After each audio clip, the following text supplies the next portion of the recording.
hi everyone, my name is Eleanor. Welcome to this session, 10 Keys to Start a Business in Brussels. First of all, I'm gonna ask you, if you hear me correctly, to raise your virtual hand. So you have a little hand in your toolbox, which is above, up right on your screen. Okay, I see one hand. Two. All right, I think it's working. If you have any technical problems like sound or visual related, just say it in the question box. So below your box where you have your hand, you also have a question box. So welcome. Usually this session is given in real life, so in person. It takes about 3 hours. So here we're gonna try to make it short because it's quite hard to follow a session like that by webinar. So about an hour and a half. If you have questions, as I said, related to the content as well, put them in the question box. I'll try to answer them at the end of the session. And yes, thank you, Sarah, for saying everything is good. Okay, I think that's good. So it's going to be quite short and general, but if you have any question or any doubt afterwards, you can always call us. I'm going to do a quick introduction about the service just right now, so you know a bit more. All right, so what do we do at 1819? We are a regional service of the region of Brussels, and we're a team of counselors. We provide information and guidance. So what we do basically is that we help any starter or anyone with a project. So whether your project is not started yet and you just have an idea, or if your project is already well on tracks or already thriving, or if you're facing difficulties, whatever your situation, we're here to help you. So at the moment, we only answer by phone, so you can call us at 1819. We don't answer by email because we got a bit too many questions with the COVID situation. So please call us rather than writing us. But we answer the phone all day from Monday to Friday, so from 9 a.m. to 5 p.m. rather than just in the morning. So don't hesitate to do that. The idea is that we provide the, let's say, basic information, and if your question is a bit precise or a bit too related to a situation that we don't know, we'll try to get the answer for you. Otherwise, we'll just direct you to a structure that is more inclined to help you. So 1819, it's also a website, which is a real goldmine. So please have a look at it. I'm pretty sure 99% of your questions can be answered with the information that you can find on the website. If not, again, if you still have a question, if it's unclear, if you don't find the answer, again, call us. That's what we are here for. So first, I'm going to ask your question. If you have the opportunity, you can answer in the question box. I'll wait a few minutes to see your answers. So what do you think makes, which element do you think makes a business 3 times more successful? What gives you 3 chances more to succeed in your project?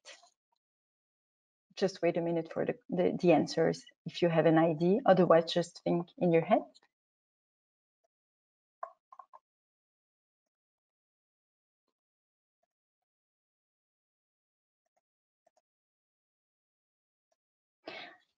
I think there are several good answers to that question, though. I'm seeing a business plan. That's true.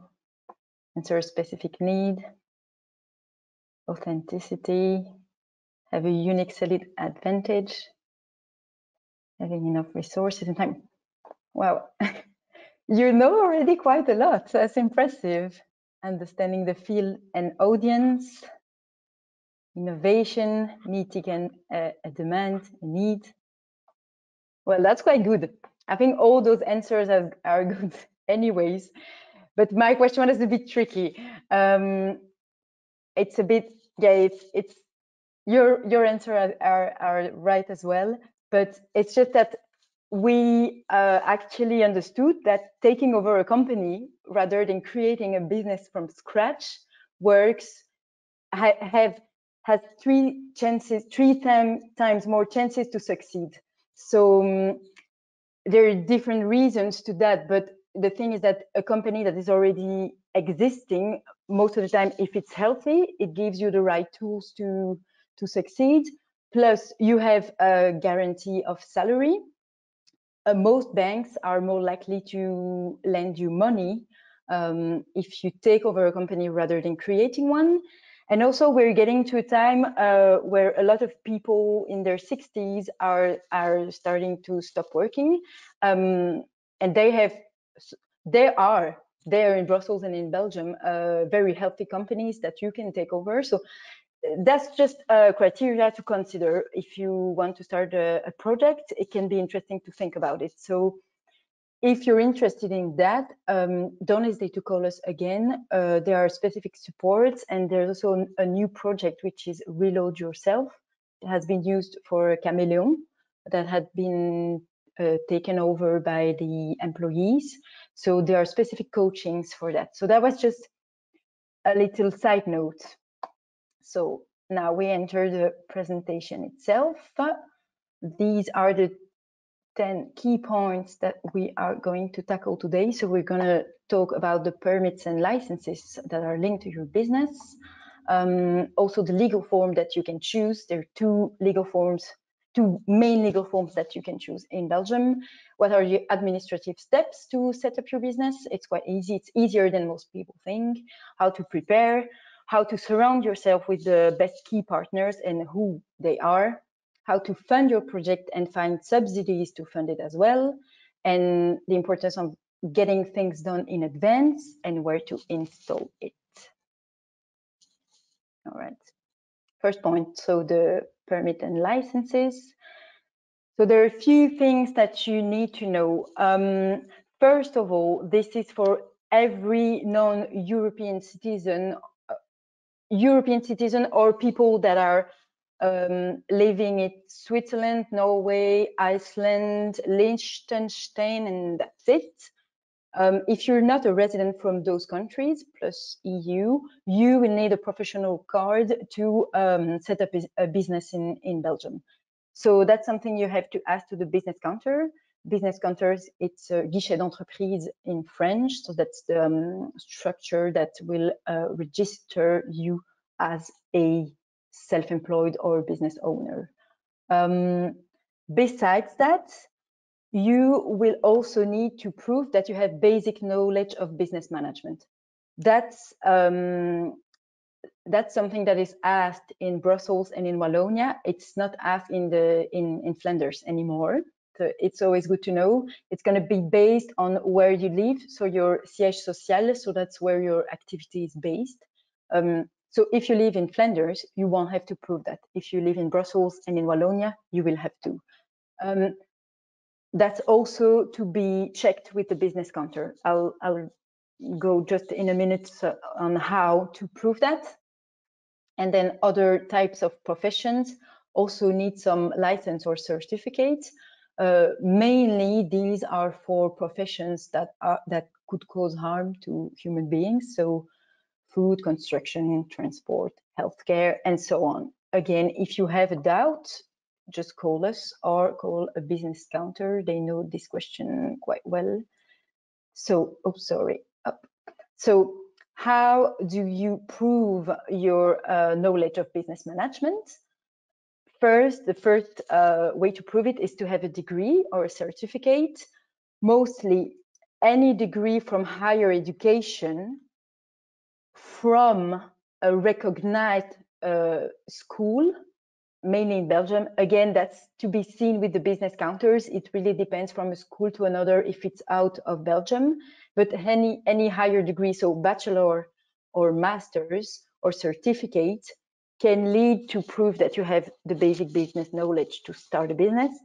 If it's history or anything that's not related to business, it doesn't matter. As long as you have it, you have the proof that you have that knowledge. Note that it's also important to understand the basics of business management. So if you don't understand anything, but you have that degree that proves it, can be interesting to take a little course on the side to just know what you're doing. Otherwise, if you don't have that, you can prove your knowledge with sufficient professional practice. Most of the time, it's between 3 and 5 years of experience as self-employed. Again, you can call us if you want more detail about that. So if you don't have that either, there is an exam, which is the exam of the Central Examination Jury, Jury Central.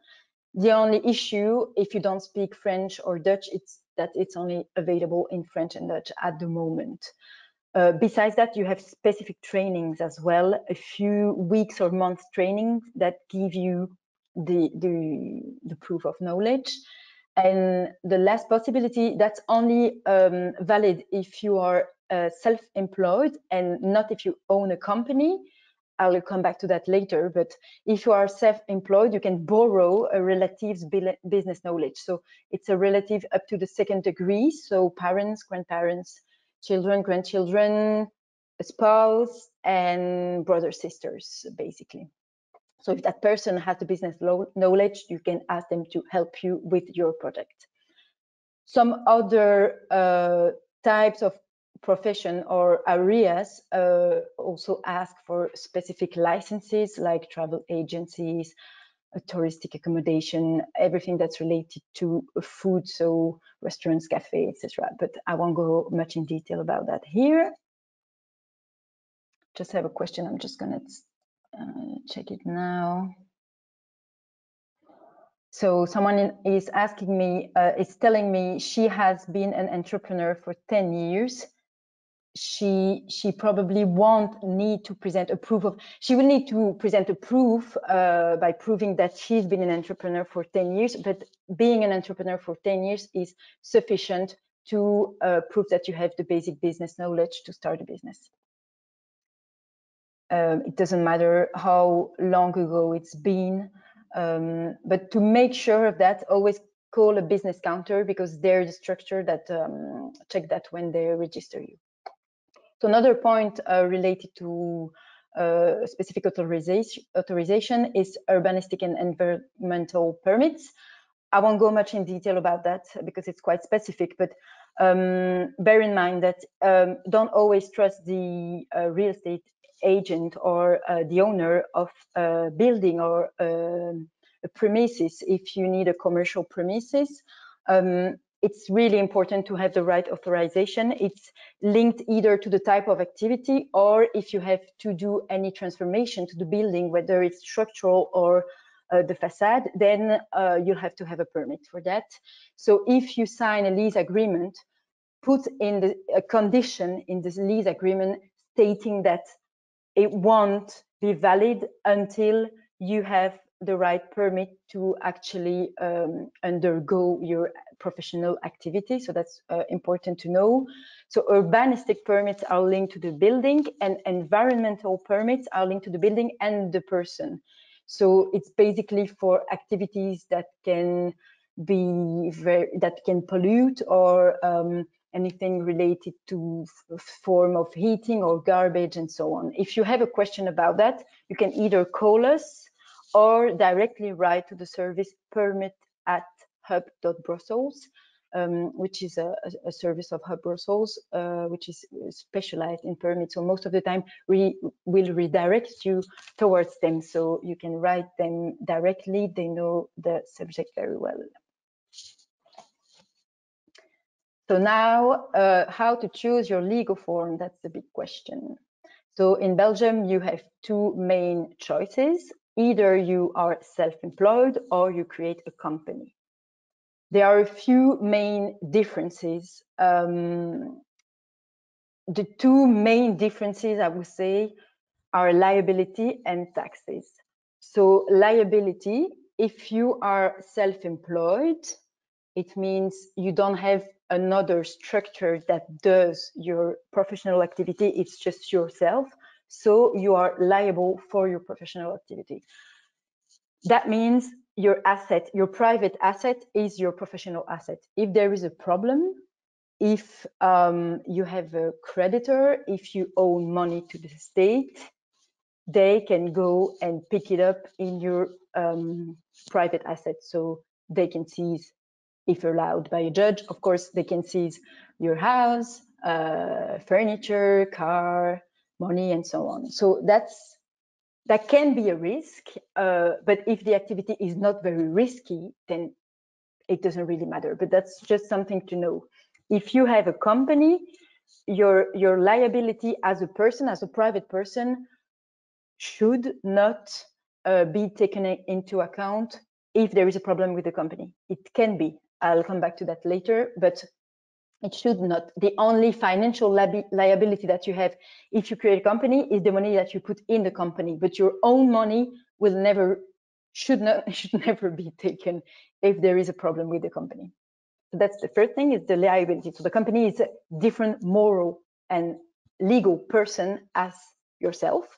And then the second big difference is the tax rate.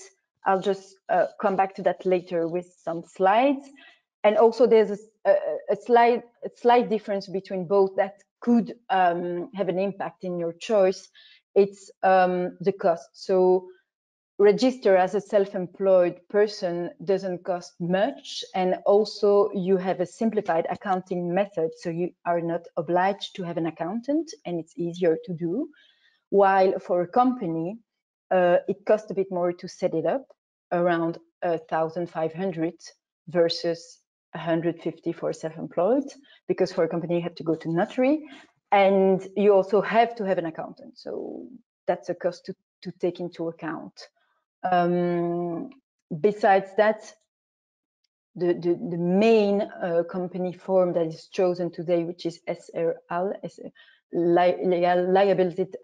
limited liability company, sorry, SRL. It doesn't need a minimum capital, so there's not really a difference in that respect. So for the tax rate, so that's a big difference as well between self-employed and company, but not always as big as we think it is. The principle as self-employed is that you pay the same taxes as if you are employed by an employer. So impôt des personnes physiques in French. So below 9,000, you are exempted. You don't pay taxes. And then it's by segment. So the segment between 9,000 and 13,000, you will pay on that segment 25% of taxes. Then only the segment above 13,000 and up to 23,000, you pay 40%, and so on.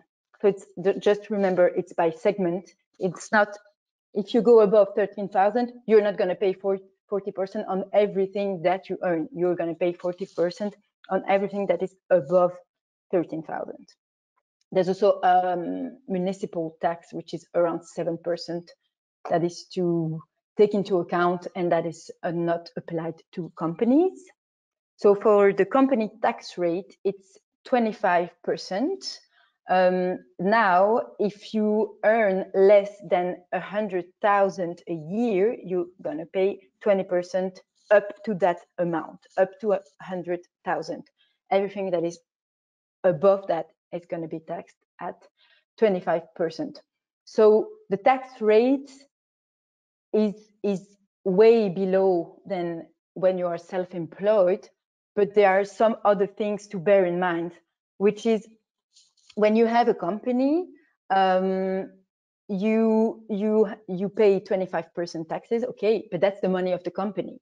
Then you still have to pay yourself, and when you pay yourself, the state is going to tax it as well, and it's going to tax it with the self-employed tax rate that we've just seen before. There are ways to pay yourself and reduce the tax amount that can be done or helped with an accountant, but still you will have to pay taxes on your income. So it's not, don't think, oh, company, that's great, I pay less taxes, I'm not liable. Yes and no. First, it costs more to start, and also to operate, because you have more obligation. You have the accountant, you have you have a few tax obligations that are not applied to a self-employed person. But also you have that the fact that the money is the company's money and not yours. If you also pay, if you also withdraw money that is not like an income, you also have to pay 30% taxes. So that's something to bear in mind. Most of the time, we say that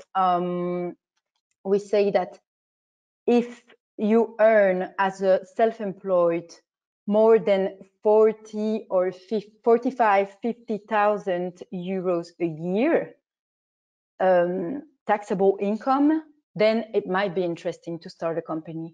But the best way to know it is to go see an accountant. Someone cannot hear me, but I think the other ones can. All right, I hope I'll check in a few minutes if that person can hear me now. Someone asked me if company means SARL in this case. Okay, thank you, Valentina. I think it's the problem with their computer then for the sound. I'm just gonna answer.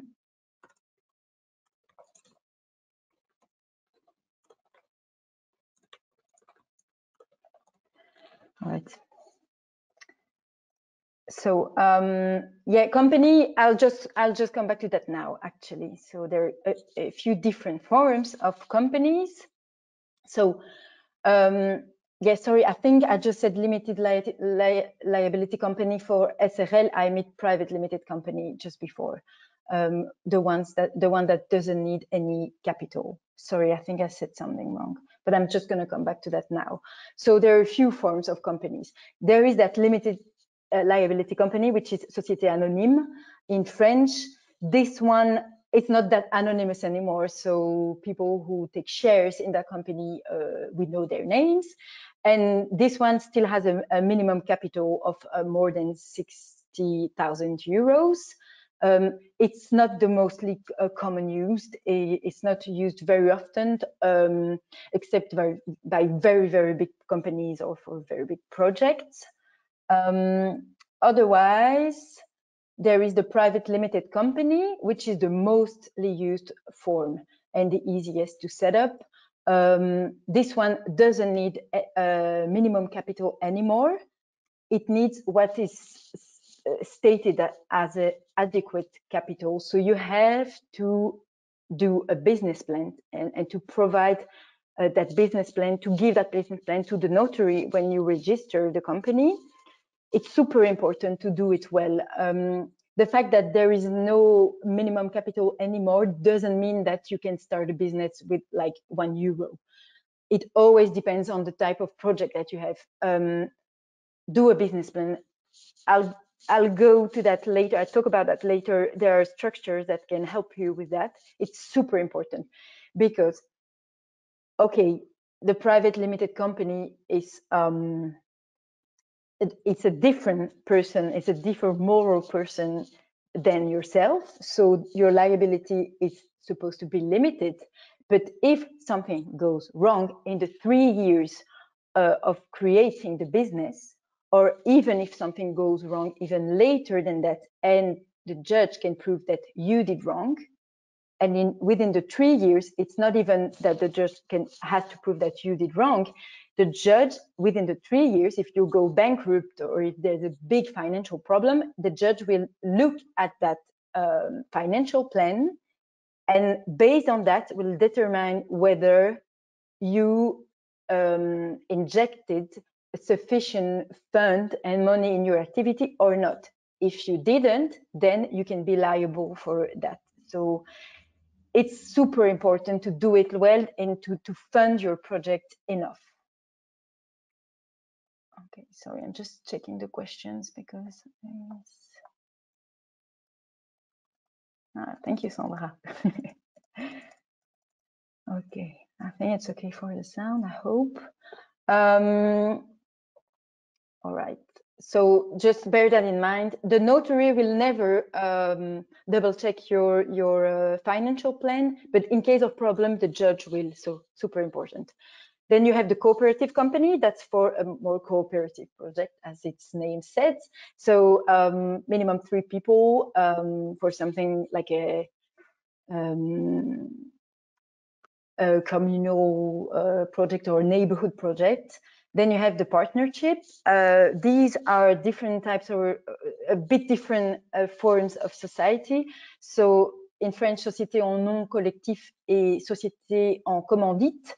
So you don't have to go to the notary, so it costs less. In terms of taxes, you get the company tax system, so it's an advantage in terms of taxes, but you don't have the limited liability. You're still liable for the project. And last but not least, a non-profit organization. If you have a project that is non-profit, that's a good way to go. If your project is meant to make you rich, don't choose that form. So now the administrative steps to set up your business. As I said in the introduction, way easier than most people think. So for self-employed, it's super easy. First step is to open a bank account.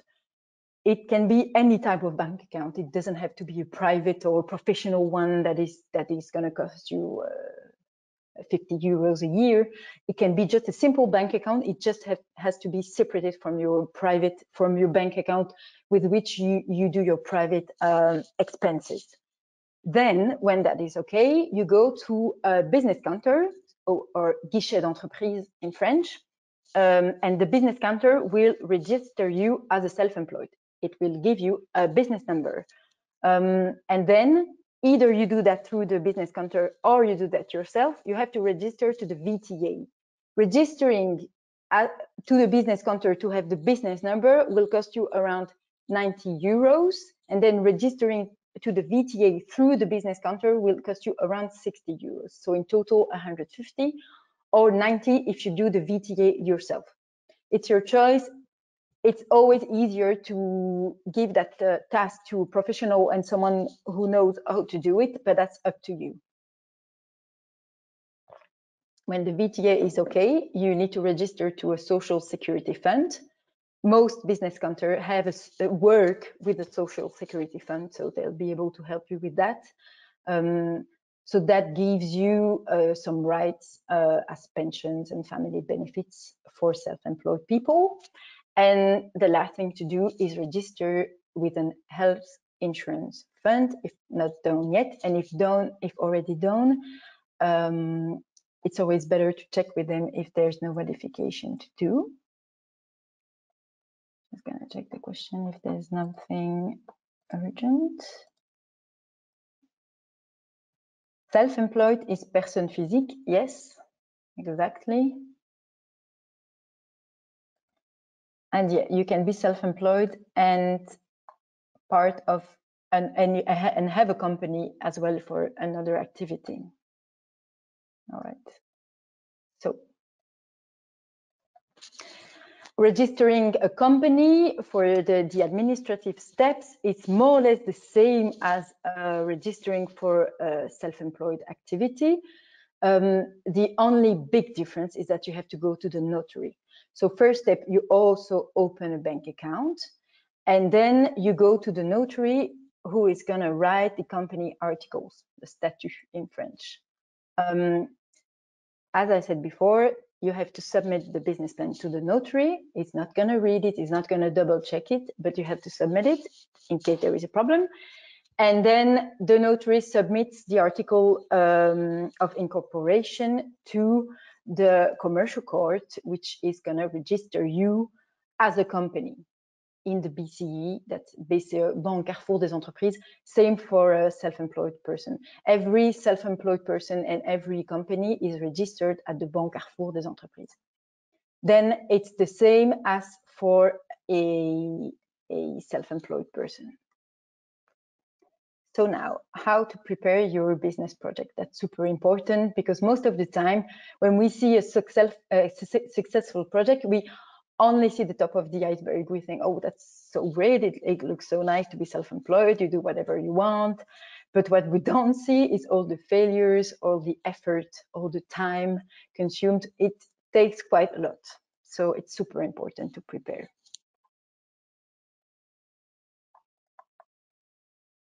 Okay. So what are the common causes of failure, at least in Belgium? The first one is market inadequation. So not testing enough, not relying enough to your customers.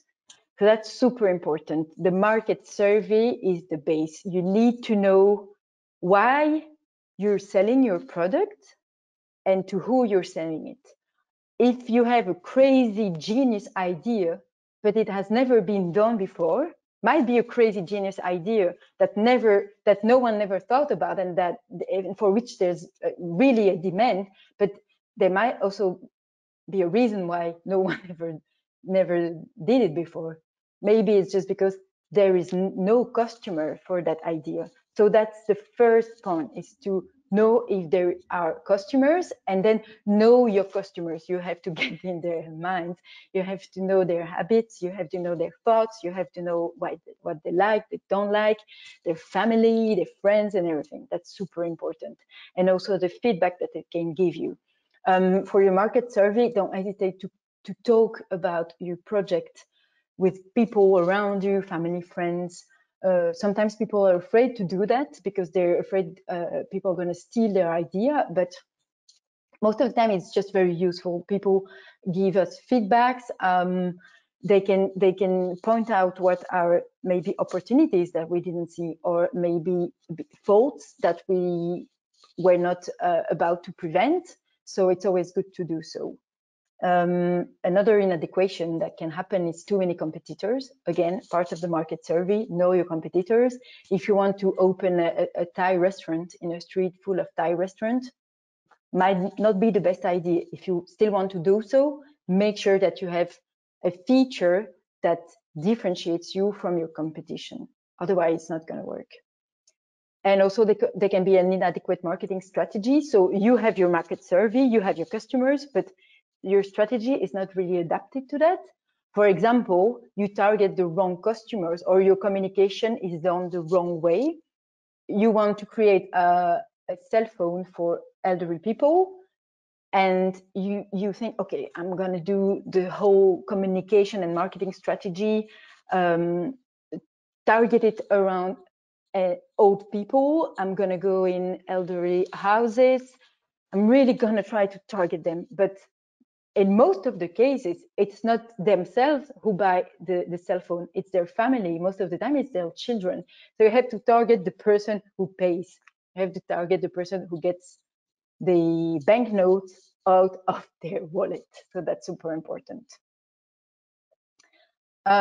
Also, Treasury, that can be a cause of failure. Underfunding or lack of cash.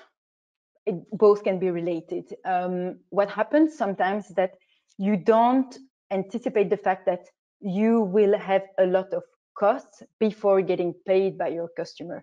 It can be linked to the nature of your business. For example, if you work in building construction, your client, most of the time, they pay when the construction is complete, or they pay the biggest amount when the construction is complete. In the meantime, you'll have to have paid all the costs for the material. That's the thing. And then you have clients who pay late.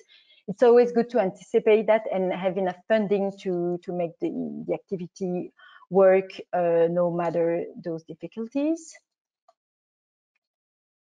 So another cause of failure can be working with the wrong team. We're going to come back to that later. Quite obvious, but it's not always easy to make the good choices. Speaking about team, we have a training on the 6th of May, which is related to employment. So if you're as a self-employed, or if you have a company, you want to employ people, we have a training about that. And then last most common cause of failure is the lack of business model. So the business model is the key to success. There are two main ways to do that. We're going to check that now. Just about, I see more questions coming. I'm going to come back to them later on, probably at the end of the presentation. So there's two ways of doing your business model. There's the business plan, which is the more classical way, and then business model canvas, which I'm going to talk about just in a minute. So business plan, quite classical, not that easy to do though. So there are 4 big sections. The 3 first sections are more the reflection and the literary part about your project. So that's what you're going to write about your product, the background, what is the market survey, competitor, what position do you want to take, the business model in itself, communication, marketing strategy, and so on. So mainly 3 parts: project, environment, and strategy, which go that way. The project can obviously be influenced by the environment, has to be influenced by the environment, and the strategy has to be influenced by environment and project as well. And then there is the financial aspect, which is actually the translation of those 3 points in numbers. That's the most tricky part. We are going to talk about that later, but there are structures that are, most of them are free, that can help you with the business plan and the financial plan, because it's a bit more technical. So that's putting numbers on your provision. Bear in mind that it's super important to think about the best case scenario. That's what we all tend to do most of the time, but also worst case scenario, super important, because that happens. And if you're not prepared, if you don't have a plan for that worst case scenario, then you're gonna be in trouble. So the business plan, for who is it useful? Obviously for you. So as I said, for your daily management, but also planification. If things go wrong, if things go better than planned, it's good to have a plan and know what you are going to do. It's also super useful to convince third parties, especially for funding your project, but also customers and potential associates if you want to find them. And you have to give it to the notary. And as we said before, it's if you have a company, if you create a company, not if you're self-employed, but as we said before, super important. If you create a company, the notary will not look at it, but in case of trouble, the judge will. Second way of doing your business model is the business model canvas. It's a bit more playful and more visual, so easier to use. I would advise to start with the business model canvas to have a broader idea of what you want to do, and then maybe go a bit more detailed with the business plan. But you don't have to do both, but it's always good to have a bit more detailed document, especially as we said for funding purposes, if you create a company. But the business model canvas is really good to start. So there are 9 sections. You have to fill them in. The best way is just to print it out on a big sheet of paper and just play with sticky notes. Do it with friends, do it with families, put all your ideas there and try to play it by scenario. So when that doesn't work, then we take out that proposition and so on. That can really give you the good basis for your project. There are a few tools to help you with that, with business model canvas, but also with the business plan. So they're linked here. Don't hesitate to go check them. And there also are trainings. So that's more to get the knowledge on how to do it. EFP, I think most of their trainings are in French and Dutch, maybe some in English. They have very good ones, so check that out. Google Atelier Digital, that exists in English as well. We have very, very good feedback about that. So really good to know the basics of marketing and business plan in general. Then Solvay Entrepreneur, eCheck Formation Continue, it's a bit longer term trainings in about a few months. Bessie, it's based on membership. It's quite good service. We're going to talk about that later, Dorifor, also lots of trainings. In any case, you go on our event sections. We put there all the trainings that are either given by us or related to the service. So the fifth point is to surround yourself with the key partners. It's super important. Who are they? They're your associates. So that's an important point. It's good to have an associate when you start a project, because you can quite quickly feel lonely or sometimes dismotivated, and having someone that complements you can be really useful to cheer you up, but also to do the things that you don't like or that you are not good at. So think about, what am I good at? What do I do good and quick? And what do I want to put my energy in? And then what am I not good at? And those areas might be, for those areas, it might be interesting to associate with someone or to hire someone. For example, you could think, okay, if I have to build my website, it's going to take me a month and it's going to be kind of shitty at the end. It's not going to be good. Wouldn't it be better to hire a web consultant or someone that can do it?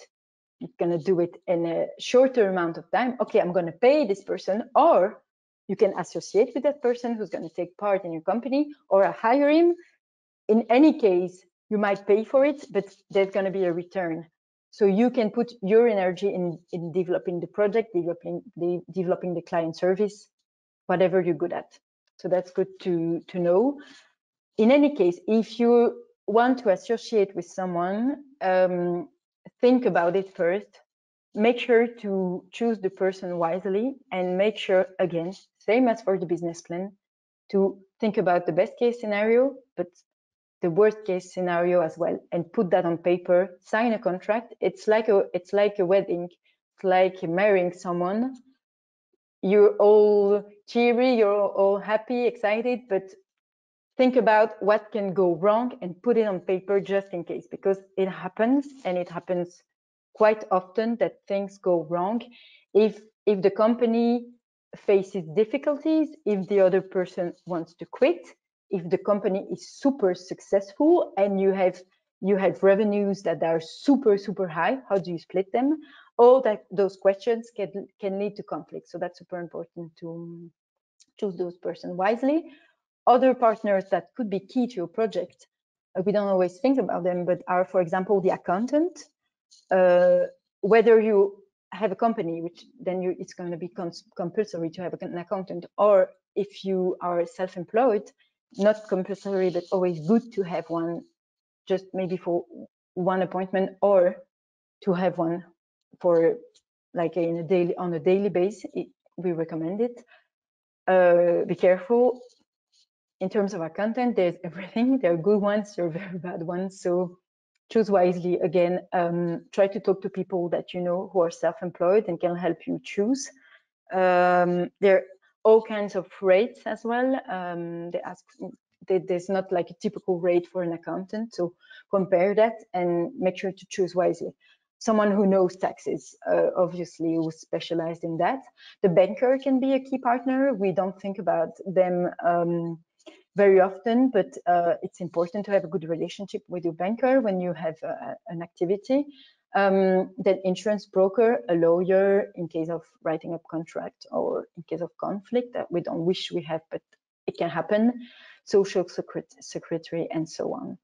Also, professional federation and self-employed unions, they're very useful for some issues. Like, most of the time you take a membership and then you get advice in exchange. For example, they're really good for any type of legal advice. So they will proofread your contracts, or they will assist you in case of legal conflict. So that can be useful as well. And then we have the support structure that we're going to talk about now. So there's a lot of them. We are not going to go through that in detail here and now. I think I forgot to tell you, but you're going to get the slides. So you're going to get the presentation, so you can go through that by yourself when you have time. And if you have questions, again, you can call us, of course. So just for the main and more general ones, we have GEL.Brussels, that's Guichet d'économie locale.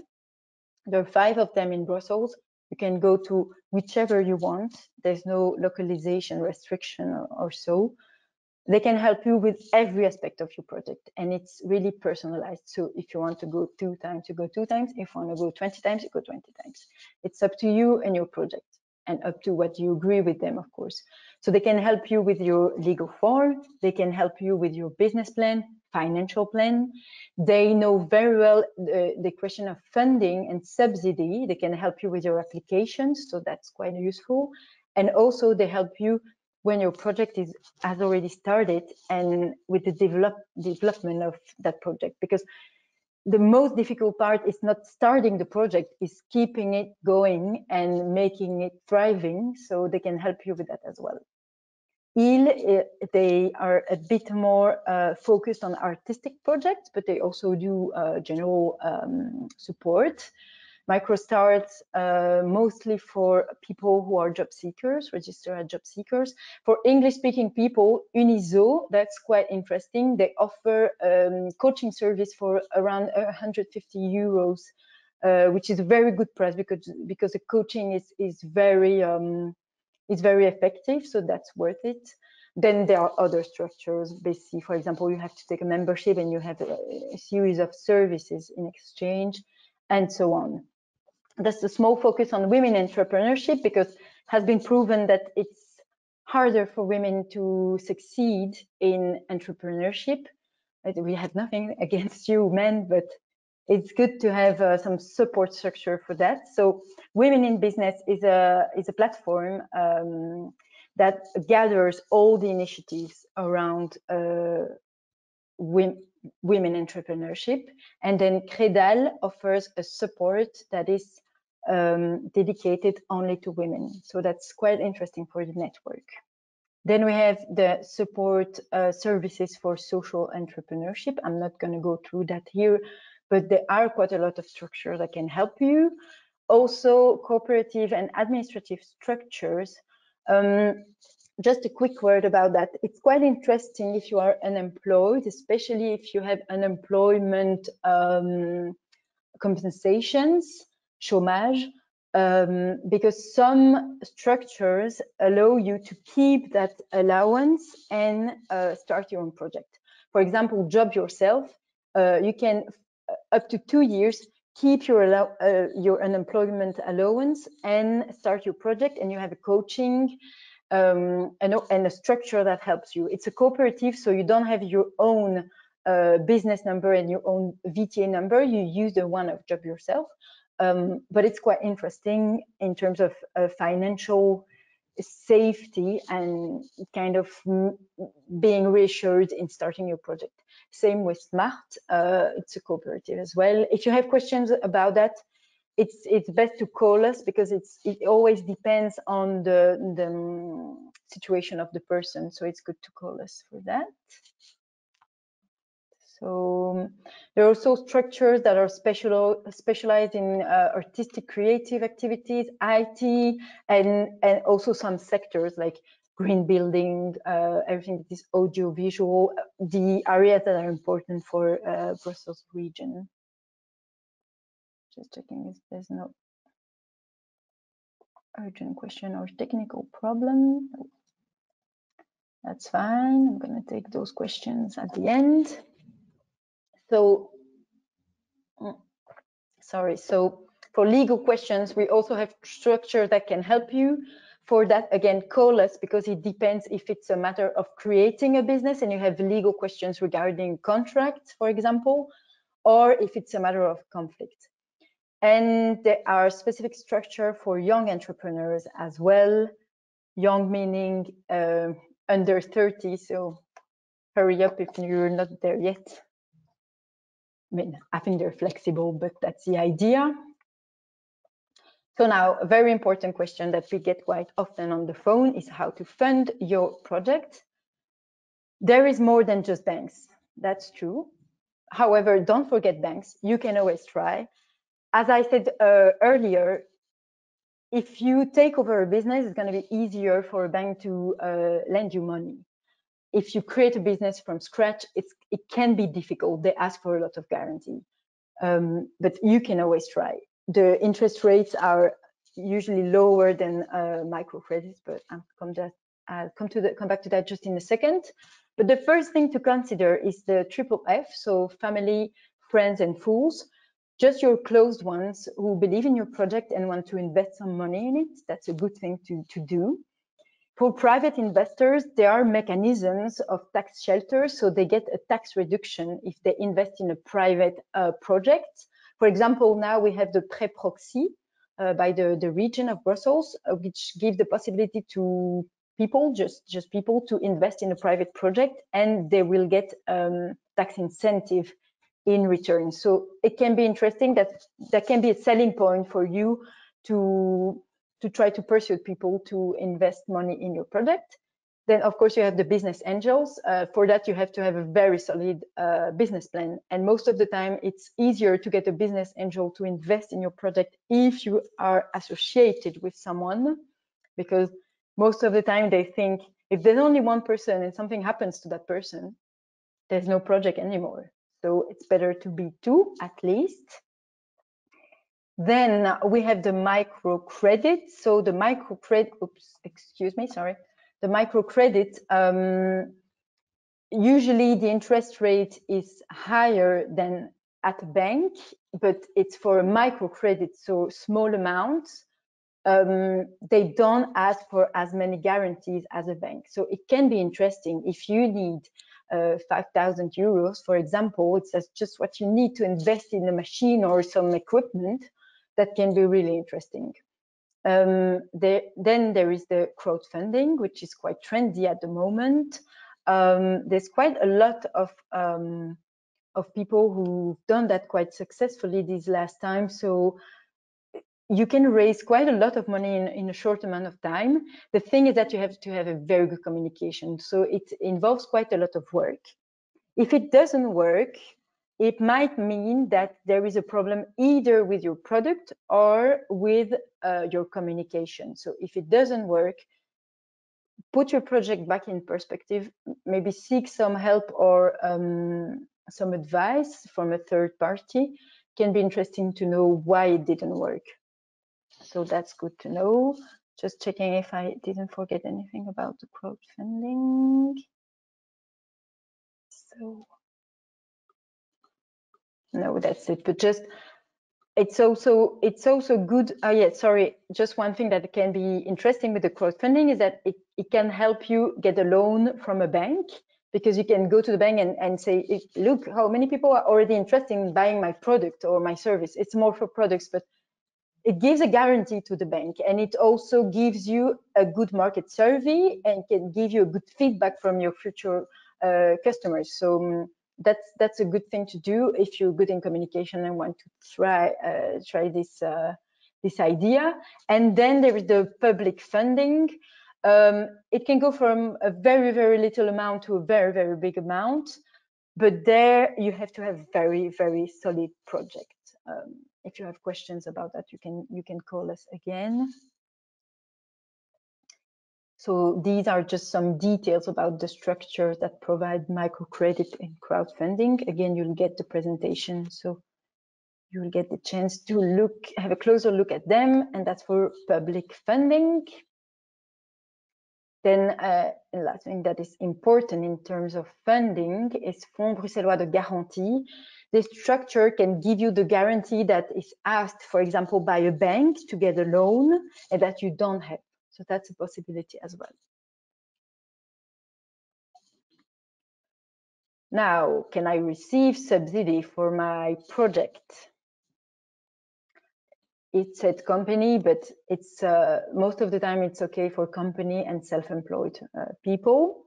I'm not going to go through them. There's so many of them, but bear in mind that the principle is check your business plan and check your financial plan and see if you have any cost or expense that you have to do, and then check if for that expense there is a subsidy that exists. most of the subsidies, no, all the subsidies, they're never going to cover 100% of the expense. They're going to cover a percentage from 5 to 60, 70. There's a big range. But there are subsidies for a lot of things. For example, you have to buy a car, there's a subsidy. You have to buy equipment, there's a subsidy. You have to hire someone to build up your website, there is a subsidy. So ask yourself the question, but with those steps, first, what is my expense? And second, is there a subsidy for that expense that I have to make in any case to make my business work? Just one that can be interesting. I mean, they're all interesting, of course, but one that is a bit different. If you are a job seeker, registered as a job seeker at Actiris, there is a self-employed subsidy, prime indépendant, of around €1,000 that you can ask before getting your status of self-employed. So it's super important. If you want to have that subsidy, you have to ask it when you are still registered as a job seeker, and for that you have to go see a support structure that is going to help you build up your case and also help you to construct your project. So if you have questions about that, you can call us again, but that's good to know if you are a job seeker at the moment. The principle is, for any subsidy, or most of them, you always have to ask for the subsidy before making the expense. So get things done in advance and think ahead. For example, we had a man calling us one day saying, I've just bought a 1 million building for my business. Can I have a subsidy? And we had to tell him, yeah, in theory, you could have one. You could have a subsidy of 300,000 euros if you had told us a month earlier before buying the building. So that's super important to know. That's too bad. That's too bad. So always check your plan. What are my expenses? Do I get to have a subsidy for that? Do I want a subsidy? Is it interesting for me? Yes. Application first, and then when you get the email from the structure saying, okay, we're taking your file into account, then you can do the expense. Again, when in doubt, call us, but always get things done in advance, and that's valid for everything. Also the business plan. Also, I don't think I've said it, but for permits, so urbanistic and environmental permits, and also your business cards, everything takes time. So do that in advance if you don't want to get blocked at some point because you don't have the right administrative papers. So now the last point is where to install your business. That's an important one. We don't always think about it. It's especially important for people who want a commercial premises, who are going to sell things in a commercial premises inside a shop. So to help you with that, there are a few services. Again, you can call us depending on where you are with your project. There's a retail team at Hub that can help you defining the best area, the best district for your project. So again, they might tell you, putting a bakery shop in that district where there is already 20 bakery shops, that might not be the best thing. But we know that in that district, they need a bakery shop. They don't have one. They really want one. So they can help you with that. They can also help you with your commercial strategy. There is a platform which is Inventimo. It's a bit like ImoWeb, but for commercial leases. So you can do a research based on your criteria to find commercial premises, and then Analytics Brussels, which gives statistics about the different retails that are in a certain district. Open Soon is a call for projects which help retail projects. That's by Hub Brussels. Again, if you are in that area, you can call us. Oops, sorry, I just clicked on the link. So if you don't need a commercial premises, but you still want a place to work that's outside of your apartment, and we do recommend to do it, otherwise you just go mad working alone in the same place 24/7. you have a few structures that can provide you a place to work. So there are public business centers, centres d'entreprise. Those are a bit cheaper than the private ones, but they're most of the time for young companies, starting companies. So once your company gets bigger or starts thriving, you're gonna get kicked out, but it's good to start. Then you have the private business centers, les centres d'affaires. Those are good as well, quite flexible. If you need an address to have like a good address for your clients, for example, you can find an arrangement with them. If you need a conference room, you can arrange that. If you need to go once a week, that works as well. It's the same for co-working spaces. There are quite a lot as well in Brussels. And that's it. So I'm going to take the questions now, but don't forget, we can keep in touch. As I said at the beginning of the session, for now, it's mostly by phone. We do answer. Emails, it's quite hard at the moment. So please use the phone. And then we have a Facebook account. We also now have a LinkedIn account. Yeah, Facebook, LinkedIn, Twitter, I think. So don't hesitate. Oh, we also have an Instagram account. So don't hesitate to follow us on social media, because we give news about every event and every training that we give. So it's good to keep in touch. So the questions. Where was I? All right. So are all those steps, and all those steps are possible only after you will get your certificate of business management knowledge? Yes, so I think you're making reference to the administrative steps to register activity. Indeed, so the only thing that's possible before you get your business management knowledge is opening a bank account, but it doesn't really make sense if you don't have the business management knowledge yet. But indeed, the first thing that the business counter or guichet d'entreprise will check is your business management knowledge or any other license that you need according to the area where you want to work. So that's super important to have it. You'll get the presentation with the different ways to get it. I forgot to mention it, but there's also a database which is called Diplo.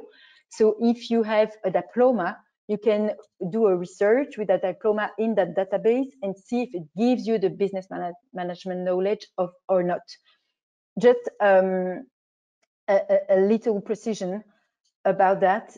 If you have a high school diploma which dates from previous to September 2000, then you have the business management knowledge as well. You have the proof as well. You can still get that now with a high school diploma, but it really has to be related to business. So most of it, just a general high school diploma will not be sufficient. Again, in case of doubt, either you call us and we do the research, or you call the business counter, which is even more secure because they're the structure which are checking that. So they will be able to help you with that. So what do we have then?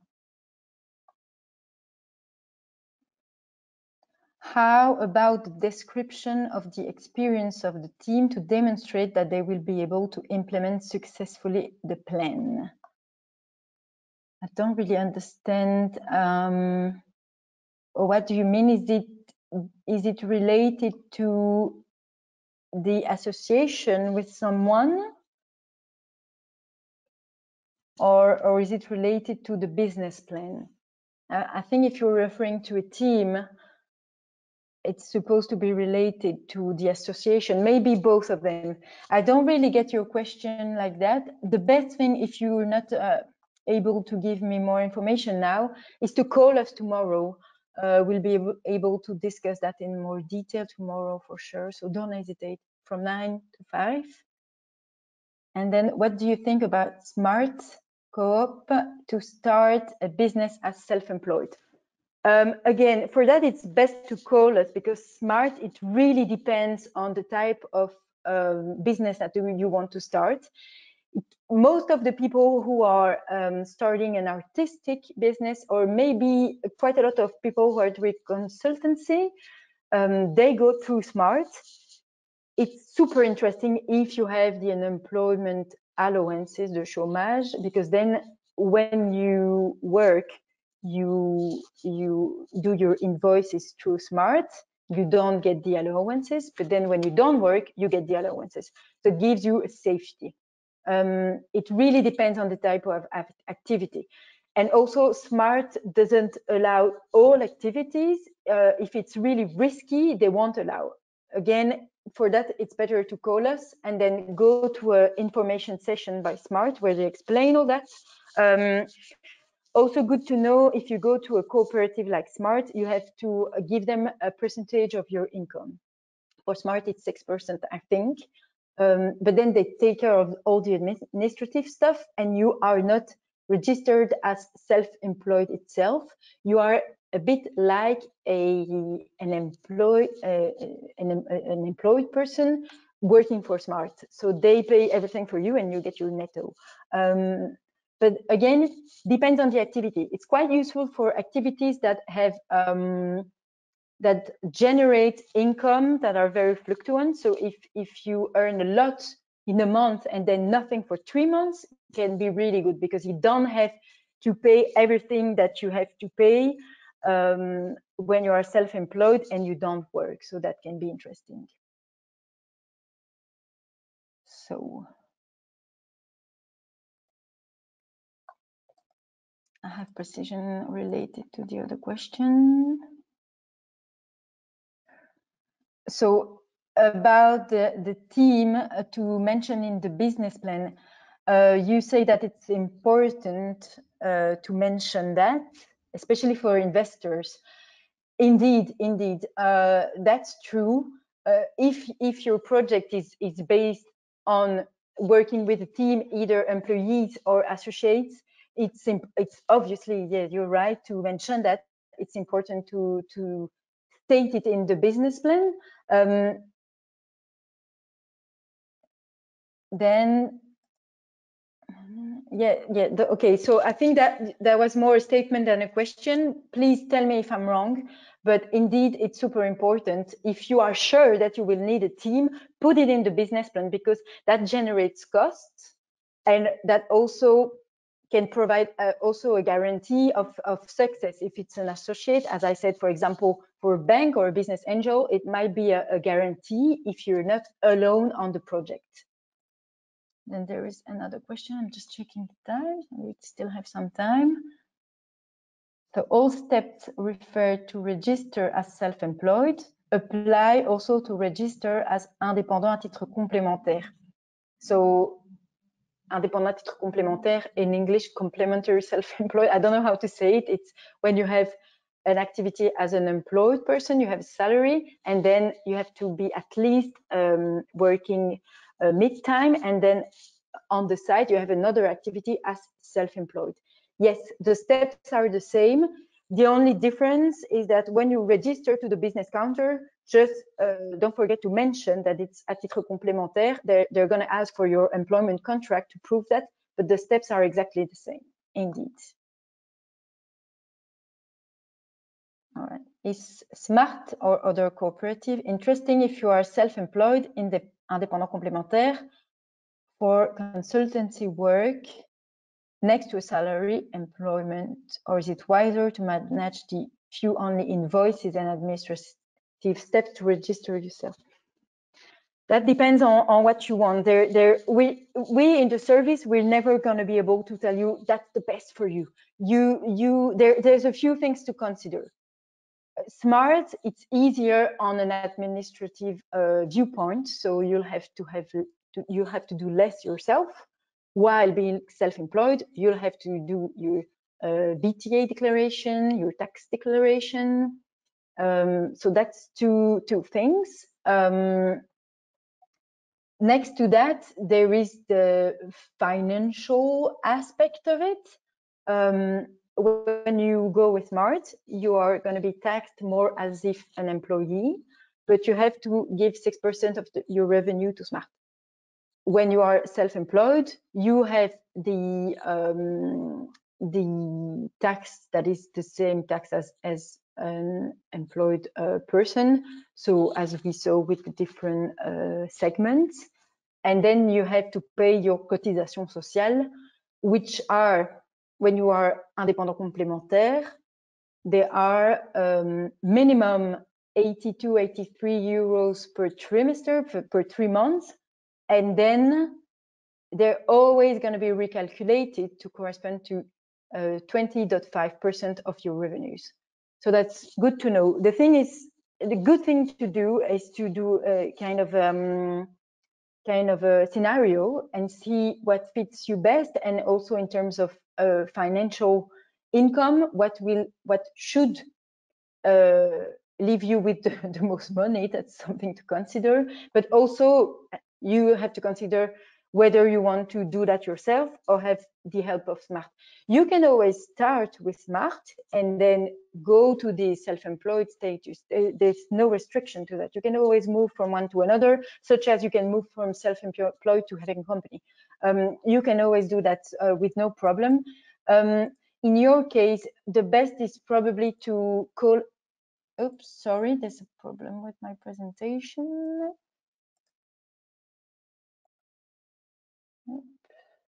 Right.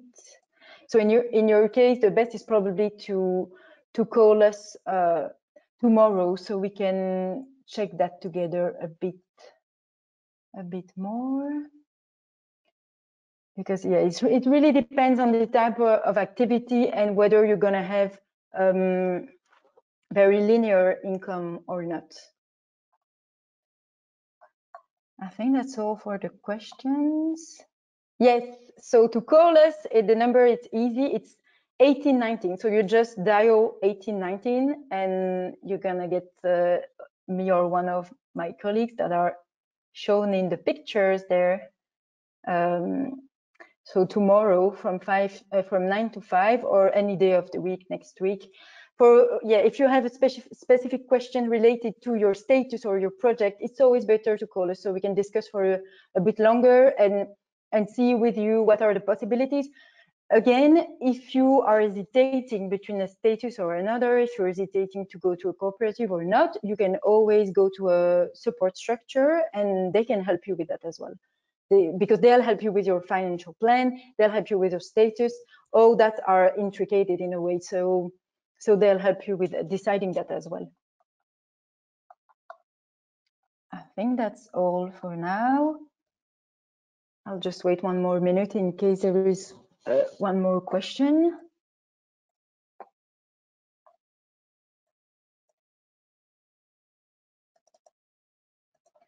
So a few more. The practical steps to register can be done easily and speedy at guichet if you have all information. Yeah, that can go quite quickly, indeed. So you don't need many information. You need your bank account. You need to know what's your project, obviously, the area of your project. You need to have your business knowledge or any other license if needed, and then it can go quite quickly. Thank you, Pavel. Yes, call us tomorrow. So someone is asking me, I'm launching an online shop. Is there someone at 1819 who can check if my general sales conditions are correctly written according within the law? Yes, Lynn. Again, I'll invite you, or maybe I'll send you the address. I think I have your email address from when you registered. I can send you the email address. So there is a legal expert at Hub who can, if he has time, so it's not guaranteed, but most of the time he does it. If you already have your general sales conditions written and ready, he can proofread them.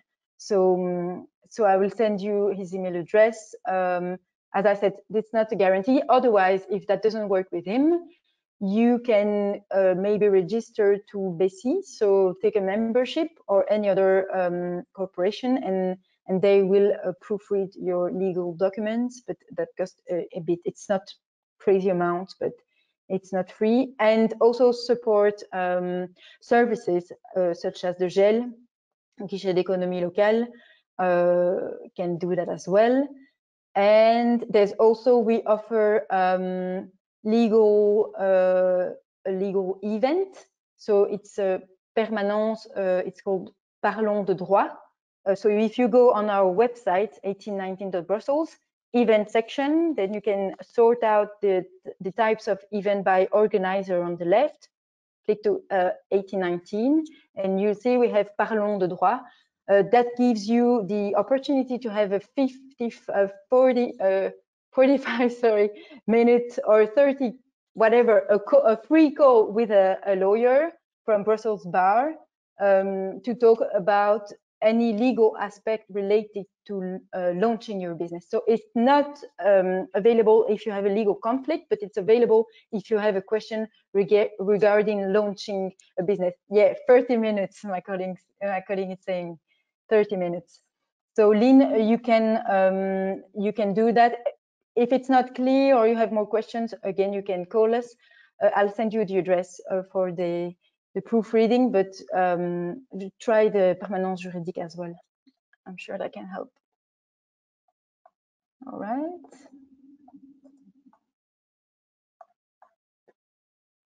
Is there any more question? We have 10 minutes left if we want. I think that's it. That's the difference between Hub and 1819. 1819 is part of Hub, but we are frontline advice service. So it's more about general information. So you call us if you want to start a business and you need either general information like the ones I gave you tonight, or if you need to be redirected to a service that is more competent for your question or your issue.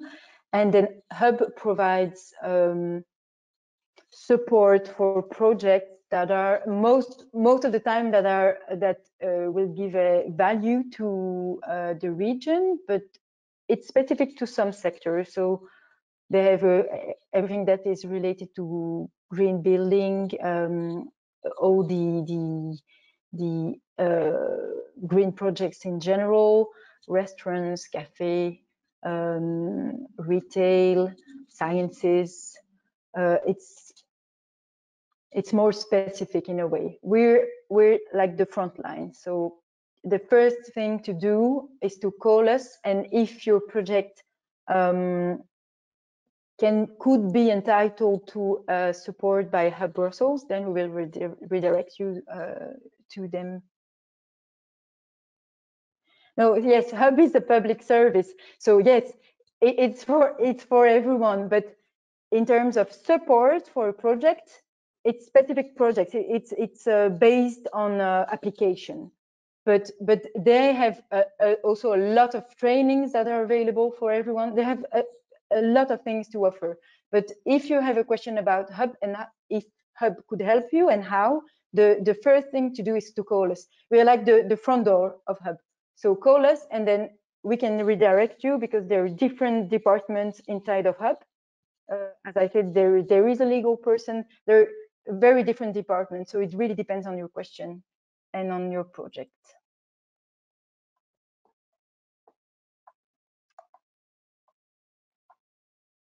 So another question, registration as self-employed at guichet d'entreprise can only be done in person or can be done remotely online? It can be done remotely. You don't have to go there, especially now. The best way is to call them, ask them the steps to do so. There might be some differences from one business counter to another, but you can be done remotely. All right. I'll wait a few more minutes if there are any more questions. Already, thank you everyone for following the session. The contact for business counters. Either I can send you by email, or simply if you Google, you just write on Google guichet d'entreprise agréé or business counter. You will find the list. It's on a state website on the SPF Economy, I think, or SPS Finance. You'll find them. To give a few examples, Partena, Xerius, Leontis, UCM, there are 8 of them, I think. Again, if you want me to send the list of contact by email, I can do so. If you don't, I'm supposed to have the questions registered afterwards to send you the links. If you don't, get them tomorrow, call us on Monday, but that should be done tomorrow. Okay, if that's all, then I'm gonna end up the session here. Again, if you have any more questions, anything that is unclear, anything that you didn't think about, don't hesitate to call us any day from 9 to 5. I thank you everyone for following this session. I hope it was useful. Check our events, our event section on our website. We have a lot more trainings coming up. We have trainings all the time, so it's really useful to check it, and I'm sure you'll find something that can help you. So have a good evening, everyone, and thank you again for being there tonight. Bye-bye.